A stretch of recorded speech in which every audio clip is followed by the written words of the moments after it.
Salut YouTube, on se retrouve aujourd'hui pour une nouvelle vidéo qui va être une pile à lire pour l'année 2024.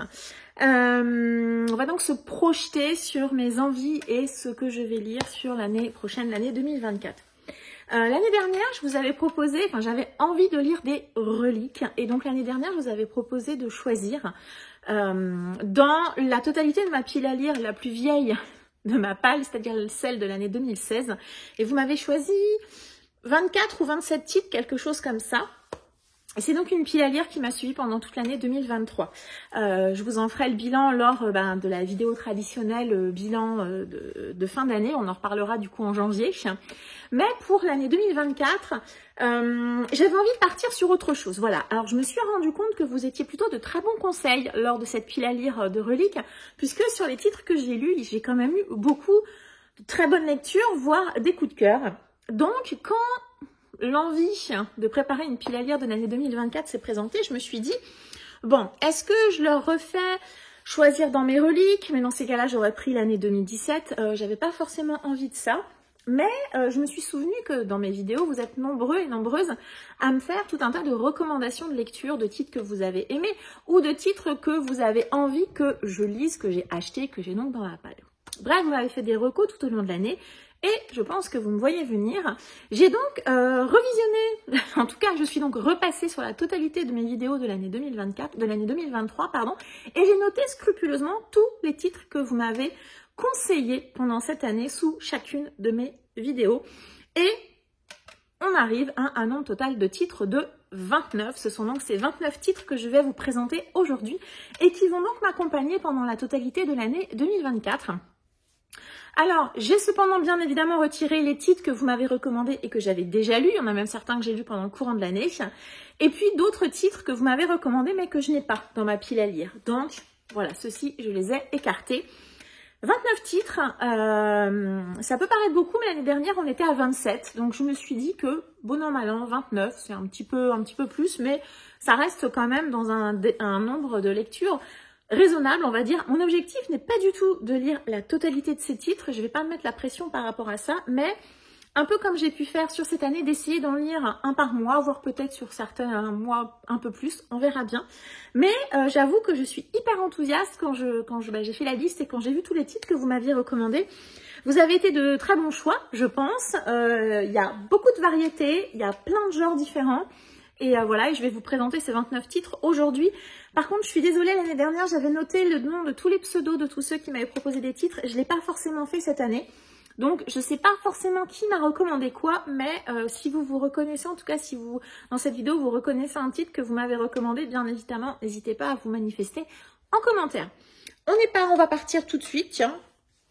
On va commencer par les grands formats ou les semi-poches, puisque les deux premiers titres que je prends... Alors ceci, j'étais à la fois très contente et très étonnée qu'ils fassent partie des recos, parce que ce sont deux titres auto-édités que j'ai trouvés en brocante tout récemment. Enfin, tout récemment, lors d'une des dernières brocantes que j'ai fait cette année. Donc vous m'avez recommandé La Grotte de Ludovic Metzger, c'est de l'auto-édition.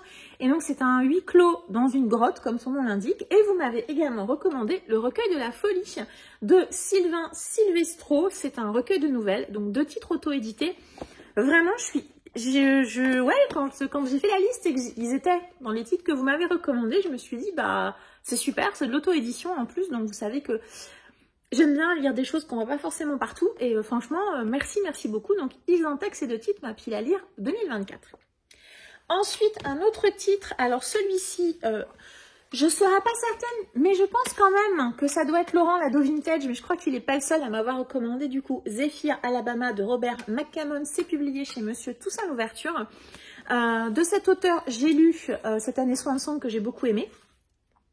Je crois savoir que Laurent a eu un coup de cœur ou que ça a été en tout cas une excellente lecture de ce titre. On est ici peut-être dans un titre qui peut évoquer peut-être le ça par moment, dans le sens où on va suivre un groupe d'enfants, je pense. Donc j'en sais pas beaucoup plus. Pareil, voilà, je suis hyper contente de le voir intégrer cette pile à lire et merci à là ou les personnes qui me l'ont choisi.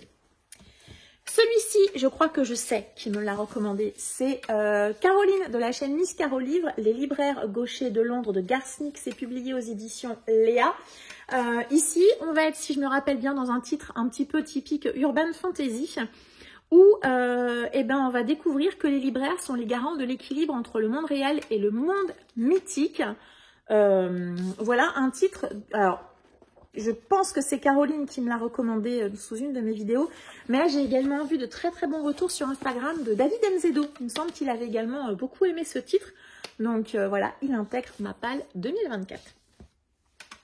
Il y en a très très peu, je me demande si c'est même pas d'ailleurs la seule, mais l'un d'entre vous m'a recommandé du Brittany Setcheri avec The Air et Voices, la série Éléments, le livre 1, c'est publié chez Hugo Romance. De Brittany Setcheri, j'ai lu, vous y croyez que j'ai oublié le titre, Behind the Bars, un titre que j'ai adoré. Quand on a autant aimé un titre, on a toujours un petit peu peur de se lancer. Donc, je suis contente que ce titre intègre cette palle. Alors, ici, vous savez, les romans, je ne lis pas les résumés. Là, celui-ci, je l'avais acheté clairement pour son autrice. J'ai les 4 tomes dans ma palle. Ce sont des tomes compagnons. Donc, voilà, on n'est pas obligé de tout lire. On verra bien. On verra bien si l'autrice me plaît. J'en lirai pas forcément plus. C'est une romance, c'est une autrice que je connais et pour laquelle j'ai eu un coup de cœur pour le seul titre que j'ai lu d'elle. Donc ce titre a quand même un petit peu la pression. C'est un titre qui est ressorti ou qui va ressortir en poche avec de très jolies couvertures. Et ce titre, apparemment, il est élu parmi les 5 meilleurs livres de l'année 2015 aux États-Unis. Voilà. Merci à celui qui m'a recommandé. Un petit peu de romance, ce sera plutôt cool.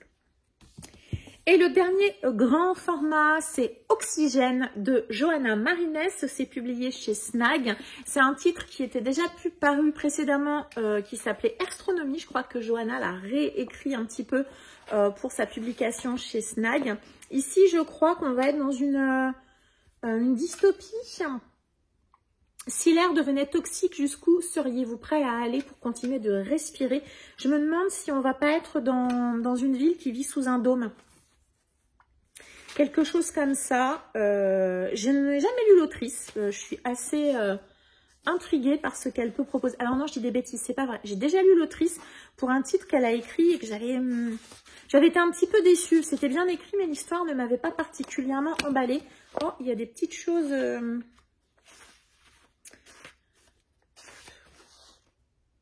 Alors, je sais pas si c'est le seul ou si on a d'autres. Non, ça n'a pas l'air d'être le seul. Je trouve ça sympa. Alors, contenu additionnel ou de manière un peu différente de... Oh ouais, ouais, il y a d'autres choses. Bon, bref. Si vous l'avez lu, n'hésitez pas à me dire ce que vous en avez pensé. Voilà, Oxygène de Johanna Marines, dystopie peut-être, en tout cas, titre de science-fiction. Donc oui, je disais, j'avais lu un autre titre de l'autrice. Malheureusement, je crois que le roman que j'ai lu, il n'est pas cité à l'intérieur. C'est pas Cendre que j'ai lu, c'est un autre que j'avais moyennement aimé, qui n'était pas désagréable au niveau de l'écriture, mais l'histoire m'avait pas particulièrement emballé, donc c'est vrai que je l'avais pas gardé. Celui-ci m'intrigue. C'est donc tout pour les grands formats. Pour le reste, on va être uniquement sur du poche. J'ai 2 piles devant moi, et ben on va prendre l'un à la suite de l'autre et on verra bien.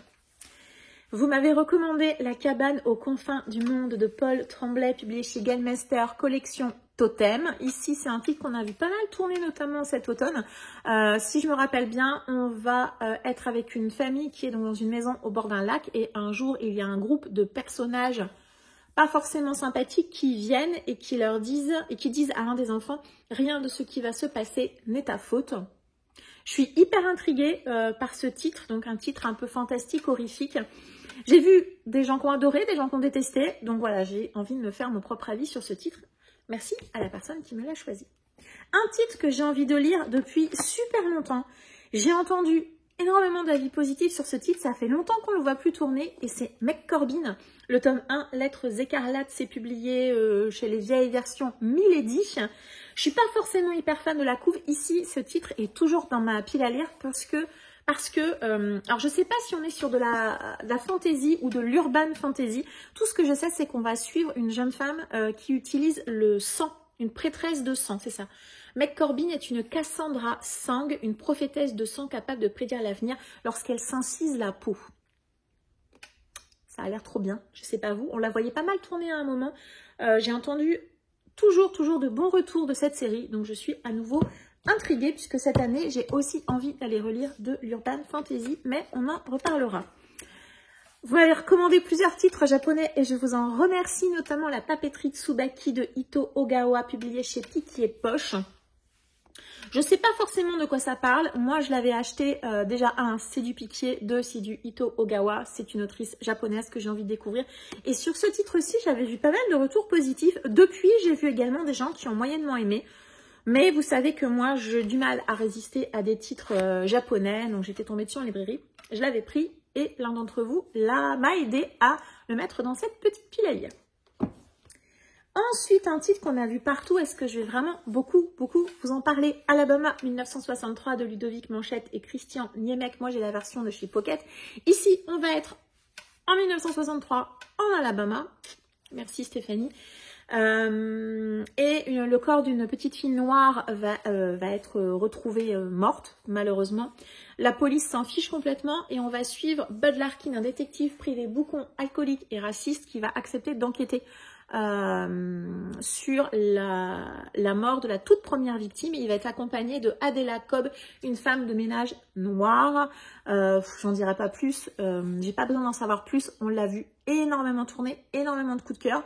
Pas très long, j'ai bon espoir de le sortir cette année et il m'intrigue vraiment pas mal et j'ai vraiment envie de me faire mon avis sur ce titre dont je n'ai entendu, je crois, quasiment que des retours positifs. Un titre, des gens ont adoré, des gens ont détesté, c'est L'Homme au murmure d'Alex North, publié chez Point. C'est un thriller, il me semble qu'on va être dans une histoire où des enfants vont disparaître. 20 ans plus tôt, plusieurs enfants de cette petite ville anglaise ont été assassinés par celui qui fut surnommé L'Homme au murmure. Un thriller, roman policier, je sais pas trop, qu'on a vu beaucoup tourner. J'ai vu majoritairement des excellents retours et je crois que Dorian, Monsieur Cabric, a pas du tout aimé ce titre. Donc, voilà, je suis curieuse de le découvrir de mon côté. Un titre, alors celui-ci c'est pareil, hein, j'ai vu des gens qui ont adoré et des gens qui l'ont cordialement détesté. C'est Féerie de Raymond Ifest. Moi j'ai la dernière édition de chez Brajlon. C'est un titre qui, je pense, ça passe ou ça casse. Moi j'ai déjà lu l'auteur plutôt en fantasy, donc assez traditionnel. Ici je crois qu'on va être plutôt dans une féerie assez crade, si je me rappelle bien. Je lirai pas le résumé de toute façon. Merci à la personne qui me l'a conseillé parce que ça fait longtemps que j'ai envie de découvrir ce titre qui est quand même un grand classique et de m'en faire, voilà, tout simplement mon propre avis. Ensuite, à nouveau, un énorme classique, enfin, moi je le mets dans la catégorie classique, Un employé modèle de Paul Cleave, publié au livre de poche. Paul Cleave, je l'ai déjà lu une ou deux fois, à chaque fois ça avait été des bonnes lectures, voilà, de lectures sympathique, j'allais dire. Donc, je suis curieuse de découvrir ce titre qui est peut-être un de ces titres les plus connus, on va dire. On va être en Nouvelle-Zélande. On va suivre un homme qui travaille dans un commissariat. Et puis, en fait, voilà, il s'avère que cet homme qui a l'air bien sous tout rapport est un serial killer. Hein. Voilà. Je trouve que ça m'a fait un peu penser à Dexter quand j'ai vu le résumé. Voilà, je suis curieuse de découvrir également ce titre. Merci à vous. Ensuite, un énorme classique japonais qui me fait un peu peur parce que j'ai vu tellement de gens l'aimer que vous savez ce que c'est quand c'est un titre hyper hypé. C'est Kafka sur le rivage de Haruki Murakami, publié chez 10-18. C'est une énorme briquette. Honnêtement, je ne vais pas vous mentir, je ne sais pas si je le sortirai cette année. Murakami, c'est un auteur que j'ai lu, mais plutôt dans des tout petits titres. Je rentre tout doucement dans cet auteur. Pour le moment, ce que j'ai lu me plaît plutôt pas mal. C'est un grand de ces classiques, me semble-t-il, celui-ci, Kafka sur le rivage. On verra bien si j'y vais ou pas. Je ne me mets pas la pression, mais ça fait partie des titres que j'ai envie forcément de lire un jour. On va rester dans les titres japonais. Celui-ci, c'est un grand classique, ça j'en suis certaine. Les Dames de Kimoto de Sawako Ariyoshi, c'est publié chez Folio. Pour moi, à travers le récit des amours, des passions et des drames vécus par trois femmes de générations différentes, les Dames de Kimoto dressent un tableau subtil et saisissant de la condition féminine au Japon depuis la fin du 19e siècle. Je pense que c'est un grand classique. Hein. Je ne sais pas quand il a été publié, mais c'est pas récent. 1959. Voilà, donc voilà, je suis intriguée pour ce titre Ouais, voilà, vous connaissez mon amour pour les titres asiatiques et japonais en particulier. Donc, merci à vous. Faut que j'arrête de vous dire merci. C'est bien. C'est pas fait exprès, mais encore un titre japonais plutôt récent, celui-ci, La leçon du mal de Yusuke Kishi, publié également chez 10-18. Ici, on va suivre un professeur dans un... Il me semble qu'on va être... Ah non, je confonds, j'allais dire dans un petit village. Non, pas du tout, je crois pas qu'on soit dans un petit village. On suit donc Seiji Asumi, qui est un professeur absolument charmant, adoré de ses élèves, voire même adulé. Sauf qu'on va finir par découvrir que Asumi n'est pas celui qu'il semble être. Voilà, j'en dirai pas plus. Je pense qu'il y a un peu plus d'infos sur la 4e, je viens de voir, mais je préfère ne rien vous dire. Pareil pour celui-ci, j'ai vu des gens qui ont adoré, des gens qui ont détesté, donc voilà, je serais ravie de me faire mon propre avis. C'est aussi une petite briquette quand même, hein, plus de 500 pages, presque 600. Nous verrons bien. Un deuxième Galmeister collection totem avec Sauvage de J.M. Bradbury. Ici, je crois qu'on est plutôt sur un titre de Nature Writing. À 17 ans, Tracy sillonne avec ses chiens de traîneau les immensités enneigées de l'Alaska. Le Nature Writing, c'est pas forcément un genre vers lequel je vais spontanément ou facilement. Mais c'est vrai qu'avec la collection Galmeister, on a forcément plus envie. Et puis celui-ci, vous me l'avez recommandé et j'ai vu pas mal également d'avis assez positifs sur ce titre. On verra bien. En tout cas, il est là. Un titre qui a intégré ma palle tout récemment et en plus il est tout petit. C'est La petite fille de Monsieur Lynn de Philippe Claudel, publié au livre de poche. Ici on va suivre un vieil homme qui est debout à l'arrière d'un bateau. Il serre dans ses bras une valise et un nouveau-né. Le vieil homme s'appelle Monsieur Lynn. Il est seul à savoir qu'il s'appelle ainsi. Donc je pense que voilà, ce roman va probablement nous raconter l'histoire de Monsieur Lynn. Quasi certain que je le lirai parce qu'il est vraiment tout petit. Ensuite, à nouveau, un gros classique du roman policier, je pense, L'île des chasseurs d'oiseaux de Peter May. C'est publié chez Babel Noir. Ici, on va être en Écosse. Ouais, c'est ça. On va être sur l'île de Lewis, au nord de l'Écosse. Marqué par la mort récente de son fils unique, l'inspecteur Finn MacLeod est envoyé sur son île natale, car un meurtre vient d'y être commis selon la même mise en scène que celui sur lequel il enquête. Un même meurtre à Édimbourg, donc là où l'inspecteur était. C'est une trilogie, j'ai les 3 tomes dans ma palle. C'est un gros classique, me semble-t-il, de la littérature policière, thriller. Plutôt policière. À nouveau, très bon choix. Je ne l'ai pas encore lu, mais je vous dis déjà que c'est un très bon choix. Merci beaucoup. Vous constatez que vous avez été très éclectique. Et là, on va continuer avec des choses très éclectiques. Et oui, l'historienne et Dracula de Elisabeth Kostova, publiée chez Pocket, c'est une duologie. J'en sais pas beaucoup plus. C'est une duologie qui est arrivée dans ma wishlist suite à une vidéo, je crois, de Red Blue Moon, si je ne me trompe pas. Je l'avais trouvé, bon, la duologie n'est pas en super bon état, mais c'est pas grave. Je suis vraiment ravie. Littérature vampirique, forcément, histoire qui va tourner autour de Dracula. Je suis très contente. Vraiment, je suis... Ouais, vous avez vraiment choisi tout au long de cette année des titres super différents et bravo. Et ouais, je suis très contente que l'une d'entre vous ou l'un d'entre vous ait choisi ce titre. Ça, il me semble que c'est Virginie Totali-Brune qui l'a recommandé. C'est Les Impliqués de Zygmunt Milosevski. C'est publié chez Pocket. On va être à Varsovie en 2005 et je crois qu'on va suivre un procureur dans cette série de romans policiers. C'est le procureur Théodore Zaki. J'en sais pas beaucoup plus. On sera en Pologne. En plus, ça va changer des lectures de thrillers et de romans policiers classiques. On n'est pas aux États-Unis, en France et tout ça. Je sais que j'ai une de mes collègues qui adore également cette série et ce personnage du procureur. Merci beaucoup. Il me semble bien que c'est toi, Virginie, pour ce choix. Celui-ci, je crois que je sais. Il me semble que c'est également Caroline. En tout cas, si c'est pas elle, je sais que je l'ai vu sur son compte et que c'est un titre pour lequel elle a eu un coup de cœur. C'est Un si long après-midi de Inga Vesper. C'est publié chez Point. Je ne lirai rien de plus que ce qui est écrit devant. Hier, j'ai embrassé mon mari pour la dernière fois. Il ne le sait pas, bien sûr, pas encore. Voilà, je ne lirai rien d'autre que ça. Je ne sais pas si c'est un thriller, si c'est un roman policier, je ne sais pas. Aucune idée. Vous me l'avez recommandé, je l'ai vu sur la chaîne de Caroline. Ça me suffit. Merci beaucoup. Bon, alors par contre, pour le caser dans une palle, vu que je ne sais pas du tout de quoi il parle, ça ne va pas être forcément facile. Celui-ci, pareil, on l'a vu partout, je crois, L'épouse et la veuve de Christian White, publié au livre de poche.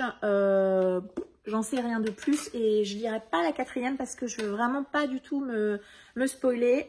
J'ai aucune info, si ce n'est que on l'a beaucoup vu tourner et que voilà, l'un ou l'une d'entre vous me l'a recommandé. Grand merci. Encore un titre asiatique, et alors celui-ci c'est comme l'Historien et Dracula, franchement je revenais pas quand j'ai fait la liste, j'étais hyper surprise. Vous m'avez recommandé Le disque de Jade de José Fréchès, le tome 1, c'est Les Chevaux Célestes, publié chez Pocket, c'est une trilogie assez connue, en tout cas assez réputée, en tout cas il y a quelques années quand il était sorti, et il me semble qu'on va être du coup en Chine, dans quelque chose qui va être peut-être soit entre l'historique et l'aventure, je sais pas trop. Je vous aide vachement, hein, je crois, pour le résumer. Mais si la personne qui me l'a recommandé passe sur cette vidéo et se reconnaît, franchement, qu'elle n'hésite pas à faire un meilleur résumé que moi dans les commentaires. Je vais y arriver. On a une sacrée liste, on a 3 pages de liste de personnages. Quoique, non, une page recto verso et un petit bout. Voilà, on verra bien. Merci beaucoup, je suis très curieuse. Ensuite, un titre que j'avais vu passer il y a quelques années sur la chaîne de Stéphanie de Piketty. C'est La passeuse d'histoire de Sejal Badani. C'est publié chez Charleston Poche. Voilà, on va être en Inde. Voilà, on va être en Inde et on va voyager loin des clichés d'une Inde de carte postale. Sejal Badani parvient à insuffler beauté et délicatesse au sein des tragédies les plus sombres. Il me semble que Stéphanie avait eu un coup de cœur pour ce titre. Il avait intégré ma wishlist suite à ça d'ailleurs. Je ne sais plus trop où je l'avais trouvé, dans une bouquinerie je pense. Et voilà, je suis pareil, vraiment je vous remercie parce qu'on a beaucoup de diversité, de thématiques, de livres, de sujets, de pays même dans cette pile à lire. Vous avez vraiment été excellent tout au long de cette année. Et vraiment, celui-ci, j'espère vraiment que je pourrai le caser. J'ai lu Le Maître des Illusions cette année, qui a été une très bonne lecture, j'ai beaucoup aimé. Et bah du coup voilà, je sais pas si, honnêtement celui-ci pareil, je sais pas si j'aurai la foi de le lire. C'est Le Chardonneret de Donatarte, publié chez Pocket, je ne sais plus qui me l'a recommandé. Mais je sais que Dorian l'a lu il n'y a pas très longtemps et ça n'a pas été une franche réussite. Donc je ne sais pas si j'aurais envie de le lire parce qu'il est assez énorme. Alors c'est vrai que j'ai lu Le Maître des Illusions et que notamment par rapport au style de Donatarte, ça m'a un peu... rassurée, réconciliée, on va dire, enfin peut-être pas réconciliée parce que je l'avais jamais lu avant, en tout cas rassurée principalement. On verra, on verra. Je ne vous promets pas de le lire celui-ci, c'est certain, mais c'est un énorme classique et j'ai fait Le Maître des Illusions, pourquoi ne pas lire également Le Chardonneret? Merci beaucoup. J'ai plus de place. Non, c'est pas vrai, si j'ai encore un peu de place. Celui-ci, c'est Laurent, l'ado vintage. Je l'accuse. J'aurais dû le lire l'été dernier, je ne l'ai pas fait et c'est un tort. C'est Tout bleu du ciel de Melissa d'Acosta, publié au livre de poche. Il faut que je lise cette année. Celui-ci, vraiment, il faut vraiment que je le sorte cette année, que je le sorte cet été ou à n'importe quel moment d'ailleurs, pourquoi pas. J'ai mon responsable qui l'a lu l'été dernier, qui a aussi beaucoup aimé. Voilà, il a la pression, c'est un titre que tout le monde a adoré, mais bon, Laurent m'a dit, tu vas chialer, il est pour toi. Voilà, donc Laurent, je te fais confiance. Il reste 2 titres, on va terminer, non on va pas terminer, on va faire l'avant-dernier, Le Miniaturiste de Jessie Burton, publié chez Folio. Il me semble que c'est l'histoire d'une... on est en 1686 à Amsterdam, il me semble qu'une jeune femme épouse, donc une jeune femme de 18 ans épouse un homme et qu'un jour, il va offrir à son épouse une maison de poupées qui représente leur propre intérieur que la jeune fille entreprend d'animer grâce au talent d'un miniaturiste. Les fascinantes créations de l'artisan permettent à Nella de mettre peu à peu au jour de dangereux secrets. Je suis très intriguée par ce titre. Je ne sais pas si je lirai, mais en tout cas, ça fait partie de ces titres. Finalement, on ne sait pas trop quelle va être la thématique et voilà, je suis assez intriguée par ce titre. Et donc, le dernier titre de cette pile à lire de 2024, ça sera un Dean Koontz avec La Nuit des cafards. Moi, j'ai une vieille version publiée en Pocket Terror. Aucune idée de quoi ça parle. Je ne sais plus du tout qui me l'a recommandé. En tout cas, merci à cette personne. On va être, je suppose... Enfin, c'est pas que je suppose. Il me semble que c'est quand même un grand classique de l'auteur. Je ne sais plus si j'ai déjà lu l'auteur ou pas. Honnêtement, ce titre-ci, c'est certain. Je ne l'ai jamais lu. Mais, ouais, vraiment, voilà, je ne sais pas du tout de quoi on va parler. Là, elle avait connu la peur étant enfant, mais jamais rien de comparable. Aujourd'hui, séduisante célibataire, elle est scénariste à Hollywood et promise à un brillant avenir, mais quelqu'un la traque, quelqu'un qui la hait plus que tout au monde, quelqu'un qui l'attend dans sa chambre. Je m'arrête à ça. Je ne lirai rien de plus. Voilà. Bah écoutez, celui-ci m'intrigue aussi, peut-être un petit peu moins que d'autres, mais pourquoi pas. Je vous ai donc présenté et installé juste derrière moi, c'est pas très esthétique, mais c'est pas très grave, les 29 titres que vous m'avez choisis. Merci beaucoup. Je suis hyper enthousiaste pour vraiment beaucoup de titres que vous m'avez choisis. Comme je le disais, je vous remercie parce que vous m'avez choisi du contemporain, de la romance, de l'horrifique. Il y a un petit peu de fantaisie, il y a du thriller, de la littérature asiatique. Franchement, vous avez tapé juste sur beaucoup de romans. En même temps, ils sont dans ma palle, donc c'est que clairement, à un moment, ils m'intéressaient. Mais c'est vrai que vous avez tapé large tout au long de cette année. Et franchement, voilà, je peux que vous remercier de tous ces choix. Comme je l'ai dit, je ne sais pas encore. Je pense que peut-être j'en piocherai un par mois ou j'en mettrai forcément dans des piles à lire. En tout cas, on verra. Vraiment, on verra. Comme je l'ai dit, il y a certains titres, je suis vraiment pas certaine de les lire, notamment le Chardonneret et puis le Murakami notamment. Je sais pas si je les lirai. On verra vraiment. Je vais pas m'engager. Je m'engage sur rien de toute façon sur cette pile à lire. Je m'engage à en lire le plus possible, en tout cas. Voilà. J'aimerais en faire un par mois, ça en ferait quand même 12, donc ça serait quand même pas mal. On verra bien sur quel chemin je prendrai sur l'année 2024. Bien évidemment, n'hésitez pas à m'indiquer en commentaire si vous faites partie des gens qui m'ont recommandé certains de ces titres. Si vous les avez lus, qu'est-ce que vous en avez pensé? Alors forcément, si vous l'avez détesté, bon, ça ne changera pas. Ma liste, elle restera celle-ci pour 2024. On se retrouvera début janvier, mi-janvier, je ne sais pas trop encore, pour le bilan de l'année et évoquer la pile à lire 2023. Du coup, je ne vous dis rien cette fois-ci. Grand merci à vous de m'avoir suivi jusqu'ici. Je pense qu'on va être sur la dernière vidéo avant en tout cas Noël, ça c'est certain. Donc je vous souhaite de passer un très joyeux Noël en famille ou entre amis. Pour ceux qui sont malheureusement seuls ce soir, je vous souhaite quand même de passer une très chouette soirée, de vous faire plaisir en lisant et en regardant plein de séries et de films, en tout cas de faire des choses qui vous font plaisir parce que c'est quand même le plus important. Je vous embrasse tous très fort. Merci beaucoup de m'avoir suivi tout au long de cette année et on se retrouvera bien évidemment la semaine prochaine puisqu'il y aura aussi une vidéo la semaine prochaine.